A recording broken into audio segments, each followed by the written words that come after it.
99% மக்கள் இஎம்ஐ கட்டியே செத்து போயிருங்க. இந்த இஎம்ஐ லைஃப் ஸ்டைல் எல்லாம் உங்களுக்கு இழைக்கப்படுகின்ற மிகப்பெரிய அநீதிங்கயா. உடனே கேட்காதீங்க, இவ்வளவு தங்க ஆபரணங்கள் புட்டு தங்க சிம்மாசனத்துல உட்கார்ந்துட்டு நீங்க குறைந்த பொருட்களோடு வாழுங்கள் எங்களுக்கு சொல்லலாமா சாமி? இந்த நகரமயமாக்கல், நகரத்தை நோக்கி உங்களை எல்லாம் துரத்துறது, இஎம்ஐ சென்டர்டா உங்க லைஃப மாத்துறது, இது எல்லாமே பெரும் பணக்காரர்கள் உங்களை அடிமையாக வைப்பதற்காக உங்களுக்கு இழைக்கின்ற மிகப்பெரிய கொடுமைங்கய்யா. உங்கள் வாழ்க்கையை சுரண்டும் கொடுமைங்கய்யா. தயவு செஞ்சு கொஞ்சம் இதுல இருந்தெல்லாம் கண் திறந்து பாருங்க. மிக குறைவான பொருட்களை உபயோகித்து வாழ்த உங்கள் உடலும் மனமும் நீங்கள் நினைத்து பார்க்க முடியாத அளவில் உயர்நிலைக்கு வரும்.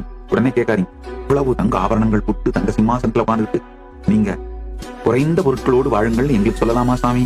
ஆழ்ந்து கேளுங்கள். நான் தேடி அடைந்தது ஞான அனுபூதியே. கைலாயத்தின் தலைவன் என்கின்ற பதவி தானாய் பின்தொடர்ந்து வருகின்றது.